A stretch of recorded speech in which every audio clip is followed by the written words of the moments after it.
first want to congratulate Dabo and Clemson. You got to give them credit. 20 straight wins is a lot. It's the most in college football, and the guys know how to win, and they hung in there. We gave them a great shot and put a lot of pressure on them.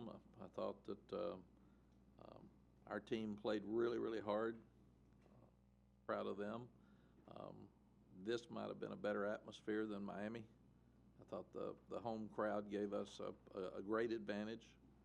That's not something we've always talked about here, but they were loud from the start to the finish. Our students are unbelievable. There can't be any better student group in America than those students. They come early and they're so loud every play, and it's 90 degrees, and the fans and the students continued to work throughout the game and really threw Clemson off some. They played in front of bigger venues than this for sure, but the 5 or 6 false start penalties I thought were a lot of the effect of the crowd. So we really, really appreciate the crowd. We played Clemson down to one play, which I don't think anybody thought we would do before the game, because they're so good and they're the #1 team in the country. I said, I love this team. I love their fight. I thought we played our most full game. We played every quarter. We still gave up the touchdown right before the half. It was a killer. But Trevor Lawrence made some tremendous plays in that drive. The play down here near our end zone where it should have been a sack, he ends up sprinting out to his left and throwing, and we got 2 guys on the receiver, and he still catches it, which is the one on 3rd down that led to the touchdown. But I think he overcame 3 third downs and 5 or more in that drive. So he's a tremendous player for sure. The good thing is we can do better. We can play better than we played Saturday. And there's a lot of things that we could have done that we didn't do, and that's something that we should continue to build on. But I love their hearts. We're really improving. We're in great shape, but they haven't had excuses about young people, and they haven't had excuses about injuries or schedule. And we've played some really good teams that have been emotional games for us. So I like the fact that they just keep playing and have not had excuses. We've asked them to be aggressive, so I'm going to be aggressive because we got to start winning again. We got to finish to do that. So on the 4th and 1, people who question why we went for it, our defense was worn out and had a bunch of guys hurt, and so you go for the 4th and 1 to try to stay on the field, because every snap that Trevor Lawrence is on the boundary or ETN is a win for us. So we were disappointed that we didn't make 3rd and 1 and 4th and 1. And that gave them a shorter field. I think they started around the 35 or 40 on the other end, and that led to a score. But if we had the same situation again, we'd go for it. That's what we said going into the game with the kids. We were going to be aggressive, wanted them to be aggressive. 2-point play, absolutely, 100% go for it again. We had 3 to 5 guys out on defense. It hurt us when they called the timeout because they had 10 on the field, because that saved them more clock. We were trying to get the clock down under a minute, and they only had 1 timeout left. So we thought our best advantage would be take 1 play to win and then try to hold them from a field goal, because we had not kicked it off well. They were returning it to the 35 or 40. Trevor can beat you with his arm and his legs. He's a lot like a Vince Young, because you can't stop the guy. That's why he's never lost a game as a starting quarterback. So we felt like a 1-play shot was better than taking a chance and then taking a chance on having them kick a field goal because they already missed one, then taking a depleted defense into overtime. And the play that we ran was zone read. You got an opportunity to hand it to Javonte Williams. You got an opportunity for your quarterback to keep it, or you got an opportunity to pitch it to Daz Newsome. All 3 really good players. So when the play call doesn't work, the play caller gets criticized. Even my 8-year-old grandson said, "Why that play, Pops?" So I said, "Okay, Tyler, let it go, bud." But even he said it. So, but you only run about 4 plays down there, and you move your quarterback and throw with a rub-type play. You can throw a fade to a receiver. You can run some kind of trick play, but there's not a lot of room for it. So you get down to where there are 3 or 4 different things you can do, and that was one of them that we picked, and it didn't work. Um, we started true freshmen on defense, and even when Cam Kelly got hurt on his really strong tackle on Trevor Lawrence, um, Don Chapman came in and did a really good job. So we're just coaches are doing a good job of again, not whining and not questioning who's in, just putting them in. And I thought Jay was really aggressive on Saturday with young guys. He didn't care. He just said, let's go. And he put guys in really good positions. By far the best our linebackers have played. And we had Dominic Ross on the field a lot with Surratt and Gimmel because he's a really good pass rusher. So that was one change we made for this game, and we put more pressure on the quarterback than we have. Offensively, I thought the offensive line, who's been criticized a lot for being soft, did a good job. We outrushed Clemson, and nobody would have thought that going into the game either. So they protected better, and it's the same five. So it helped us that Charlie Heck was back, even though he had his hand in a cast and he had a thumb and a finger free. But he's tough guy to come out there and play as well as he did. So after 5 games that have all come down to the last series of the game, you look back up, and what it looks like to me is we've played hard all 5 weeks. We've played with more emotion against South Carolina and with Miami and with Clemson than we did Wake or App State. So what we've started doing is talking about us. We're the ones that need to play hard every week. We're the ones that have to play to a standard, and not talking about who we're playing, because we've been up and down with our emotion, and we're not good enough to do that. We're not experienced enough to do that, and we've got to learn to finish these games, and we've got to finish them better than we are. At the same time, all of our goals are still out there. We can still go to a bowl. We can still win the Coastal. We could still have a chance to play probably Clemson in the ACC championship again, and that would be our goal. That hadn't changed, but we got a lot of work to do before we get to that point, and we've got to practice better. We had our best practices last week, and that was starting on Sunday, and yesterday was good. So we've got to start doing things on a day-to-day basis better, and not be the up and down team. Jeff Collins is a really good choice in my estimation at Georgia Tech. He's been there. He knows the place. He brings a lot of energy. They're coming off a couple of tough games like we are. It's an interesting note when you go back and look that we've won in Atlanta 1 time since our last game here. So it's been a very, very difficult place for us to play. I think we won 28-20 on a Thursday night against George O'Leary's team before we played Florida State the next weekend, number 1 Florida State.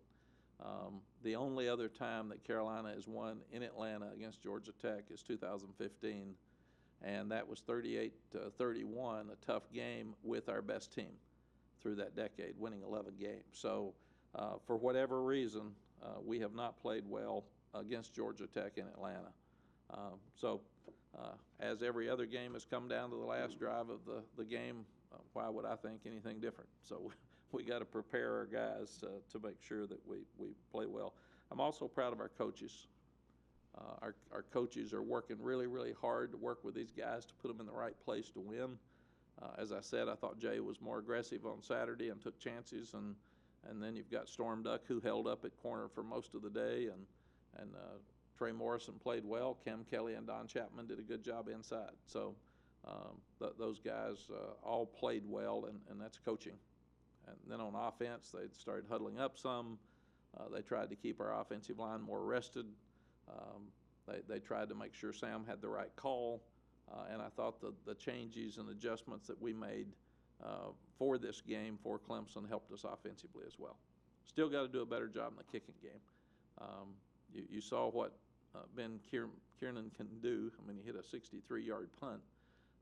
But we've got to start returning punts better. We got close to a couple of blocks, but we didn't get there, and we thought we had to get something in the kicking game to beat Clemson. And our kickoff coverage was not very good, which was another thing that really concerned me as we got toward the end of the game. So we got to get ready to play is the biggest thing. Questions? One of the players said that you all have played to the level of your competition. So this Saturday, would you like to see your team win handily, or what would you like to see? I'd like to see our team win, period. Players say that. Wake Forest is undefeated in the top 25, and they were really good competition, and we didn't play up to that level in that game. Appalachian's undefeated. So I think that the guys know that they didn't have as much passion in those 2 games as they did the other 3, and the other 3 we played better in. So I think that's probably what they're saying, that we have to be us and we have to play with passion to have a chance to win. In addition to the reasons you gave about going for 2, was also part of it continuing to establish sort of a mindset that you want in the program? And was it also sending a message to kids that you want to be a part of this program down there? Absolutely. We're going to be aggressive. I'm at a stage in my life where I don't care about anything but winning and doing it within the rules. So if anybody wants to criticize me, who cares? I don't care. I'm not looking for another job. So I think the biggest thing is that it's freedom to be this age and to have won this many games and be able to do what you think is best for your team. And the interesting thing is I'm the only one that sat there and knew how our defense looked and how they felt. I'm the only one that watched the offense and the offensive coaches that felt like they had a play that they thought was going to win the game.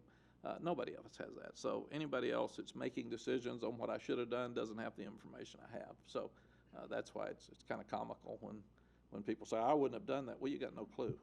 I mean, you had no information. So you wouldn't have done it after we lost. You would have done it if we'd have won. I'd have been coach of the year. So I don't care about that stuff anymore. But for the kids, I want them to know I came back to help them win. And I'm not going to it would have been less criticism on me if I'd kicked the extra point and let it play out. Then if we lose, we just were a little short. I wanted to win. That's doing that is instilling confidence in them, telling them you believe in them at that moment. Because a couple of them said afterward that actually that's how they received it, that you believed in them 100%. Let's go get the win. We're not playing these guys to tie or go to overtime. We're playing to win now. Now, I don't care what the score is. So if we're behind, I'm going to keep taking risks to try to catch up. If it makes the score 2 more touchdowns down, I don't care. It's all about winning, and we need to start winning. And if I'm going to be passive, then they're going to be passive. And we've had a tough couple of years around here. We're off to a good start in my estimation because we're fighting every week, and now we got to finish these things and win. But the message to them was absolutely we're coming to win. We're not coming to lay up. When we won the national championship in 2005, our theme was from Harvey Pinnick, take dead aim. And it meant take dead aim at the national championship, and anything less than that wasn't going to be any good. We couldn't be second. And that's kind of the attitude I got with this team. Let's go. Let's go for it. Got to win some games. And recruits have been, the response from the recruits has been unbelievable. Every recruit said, man, I love it. I'd have gone for 2. So that's important too. What else? Matt, you were clear the other night about no moral victories. Got to learn to win. But at the same time, there is sort of the lessons you take away of these guys should feel good about, a really great effort, that kind of game against that type of opponent. How do you sort of balance that going forward with these guys and sort of make sure they take something from that even in a loss? Yeah, Aaron, it's a great question, and there is a balance there. But I told them I'm proud that you fought to the end. They didn't feel good. At the end, they were really disappointed in the dressing room. It was a sad dressing room, and that's a good thing. But they see what we're capable of, and now they got to build on it. So will we come back and have a great practice Tuesday? Because we need to improve as a team, and that's the biggest question right now. Is we've been this way for 5 weeks. We got to be this way, and as long as we're this way, we'll be fine.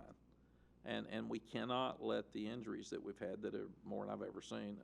I think we had 15 starters. We lost my last year at Texas, so it's not more than I've ever seen. It's in the ballpark. But we cannot let that derail us. We've just got to keep playing. And when you lose an older one, you hate it for them, but that lets younger ones play, and that helps you for the future. If you lose a younger one, then you got some other young ones that have to play. So if we don't have Cam, then you got to have other safeties. Hollins has got to step up, and Giovanni's got to step up, and that's the way it was for Chapman and Cam last week. So it's part of the process. Mack, you mentioned the up and down aspect. Last week you said that of course the guys wouldn't get up for Clemson because it was Clemson. Georgia Tech's 1-3. What needs to take place and make sure the guys practice at the same level they did last year? Greg, we've got to be about us. I think I've talked too much about the opponents. And in my previous life, I didn't do that. It's all about us. It's got to be about us getting better. It's got to be about us having fun. It's got to be us playing aggressively to win every week, regardless of who we play. And you could see we were ready to play. The first play of the game, we handed to Michael Carter, and he runs right up the middle, and we make 8 yards. First play of the game at Wake Forest, they hand it off, and they make 8 yards, running right at us and hit us in the face. So I used to tell Sally, look and see who runs the ball the best in the first quarter, and you can usually tell who's going to win a game if somebody doesn't mess it up. And we were running the ball better, so that gave us a chance to win the game. So if you're not ready to play, we're not good enough not to be ready to play and beat anybody. Period. We just can't do that. So, and there's a difference. It's really hard for people outside of the business, I think, to understand they can play hard but not with passion. So they're a little more high. They're not down in their stance. They're not getting the first hit. They're catching a little bit. They're playing hard, but they're just not as ready to go. They're not as focused. And last week was the best practice this bunch has ever had since I've been here. I mean, they were perfect, and that's what we got to be. So it'll be a big challenge this week to see if they'll come off of the high and go back and stand around. And if you do, then you're in trouble. Or if you go back to work. And yesterday I said before practice, there is a standard that we expect for you to practice to. So it's on our coach, it's on me, our coaches, and our players to work to that standard this week, and we're going to be all over them. We're going to be like they played bad Saturday, because this is what we've got to be. We've got to become the team that's angry every week and wants to do the best that we can do, not go like this, go like the wind. And right now we're a little bit like the wind. You said no moral victories on Saturday, but it seems like building off that is just, I mean, it wasn't obviously going to win, but building off the performance is something you really take away from it. Is that kind of accurate in how you approach it? Yes, Ross, I think the thing that you look at is that if we lay down and don't play after this, then we didn't learn. If we use it again to continue to grow and build, then we've really learned something. And it did send a message to our fan base that we're headed in the right direction. It did send a message to recruits that if we can get Clemson down to one play, we're going to be good in the future. So if you better jump on now, because this train's taking off. So if you want to be part of this, come on. And if you get beat 45-10, that's a hard message. So I think everything came out of Saturday good, except we lost by 1 point. What went into the decision to play Heck? Is it just the fact that you wrapped it up and it was good to go, or what was kind of behind that? Yeah, there were two things. Number one, could he handle the pain? And last week he could not have. They say that pain is not as bad in 10 days as it is the first week. So that's part of it. And he played with a broken hand at Wake Forest. I think he got it hurt really early in the game, and he wasn't coming out. And the second thing is, we asked the doctors, number one, can he damage it any more by playing? And they said absolutely not. So it was totally up to Charlie whether he felt like, number one, he could play with that pain, and could he be effective with 2 fingers free in a cast. And he did really well. He's a tough sucker. I told him after the game, good for you. Most guys, top pro prospects, would not play. They just lay out the rest of the year, and that was never a decision for him.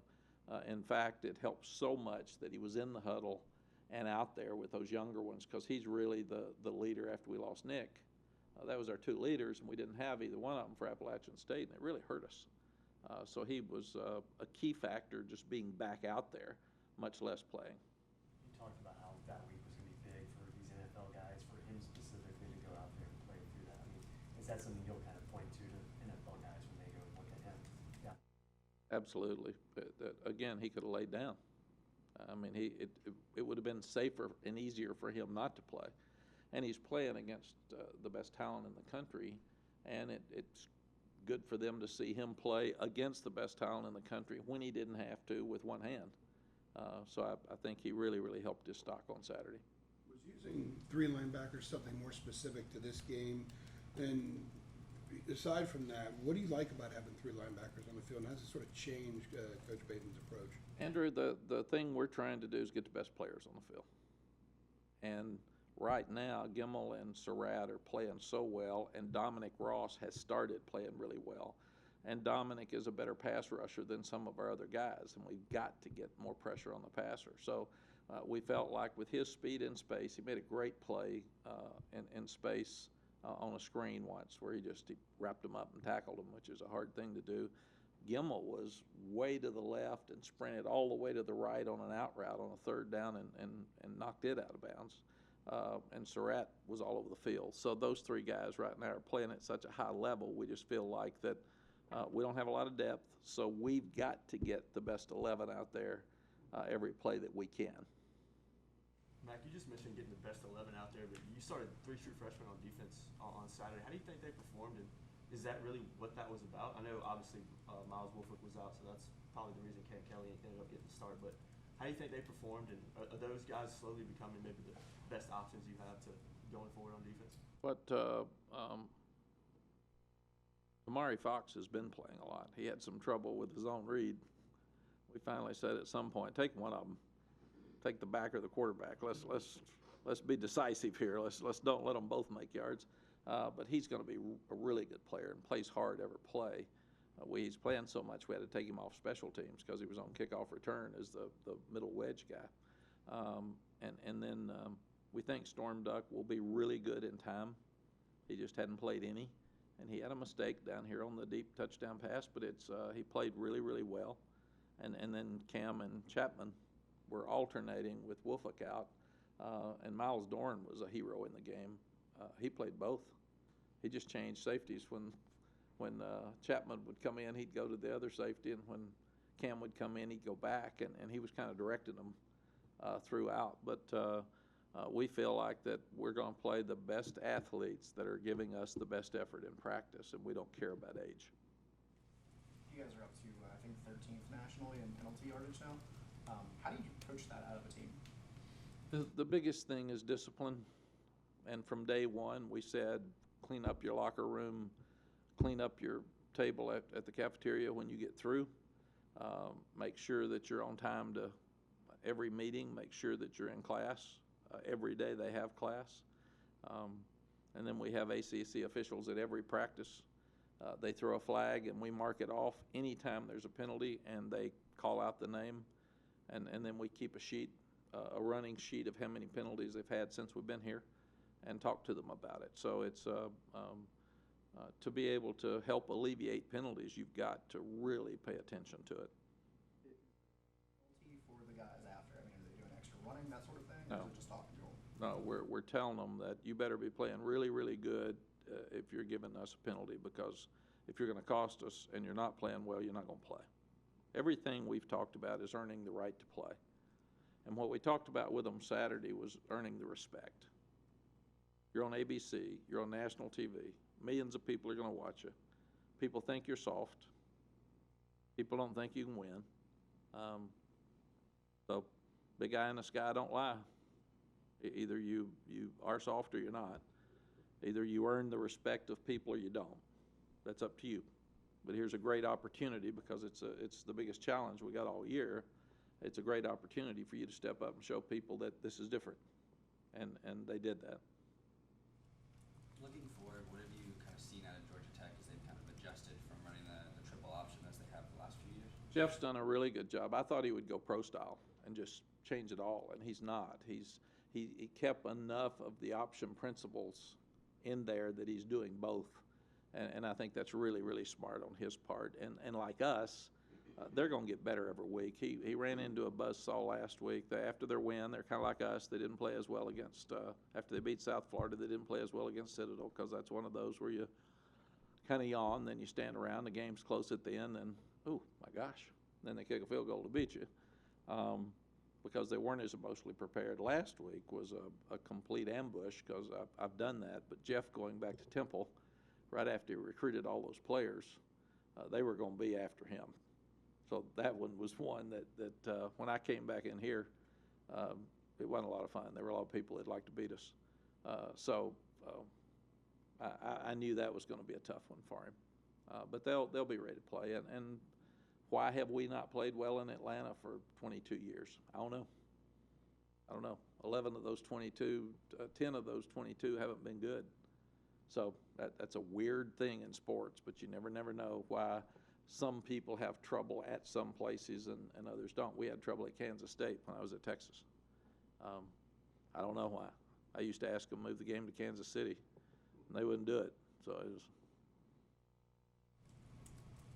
other questions. As the defensive game plan was coming together last week, is there kind of an aha moment where you guys are seeing something that you think maybe other people aren't seeing, or what's the thought process when you're putting that together? Well, when you're playing a Clemson, what they do, they're so good outside with those big, tall, fast receivers that you got ETN and there's 3 seniors, a graduate, and a sophomore on that offensive line. So it's an older, experienced offensive line. It's really tough. So that's what they do. It's pick your poison. If you spread out and try to zone and cover the receivers, they're going to run ETN and Lawrence till the game's over. So you can have a slow death, or you can pack them in and try to slow down those two, and then they're going to throw to the tall guys one-on-one, and you get killed by the pass, because they can have 13 negative plays and throw a deep ball to a tall guy and score and be up 21-0, and you're playing good. So our decision was to try to disguise enough to make it look like we were going to have a zone coverage and then come after them. And we were a little bit late on a couple of safety blitzes that we had, but by and large, I thought there was some confusion for Clemson, and our guys did a really good job of showing one thing and playing another, especially as young as we were in that secondary. 2 true freshmen back there. I thought our guys did an amazing job.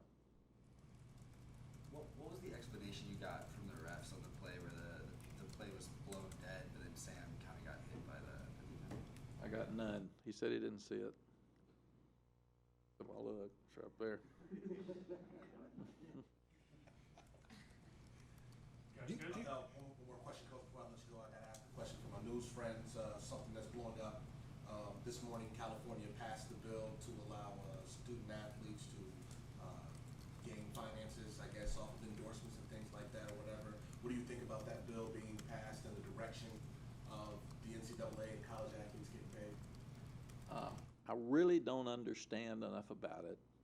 Like all coaches, I want every advantage for the student athlete that we can give them.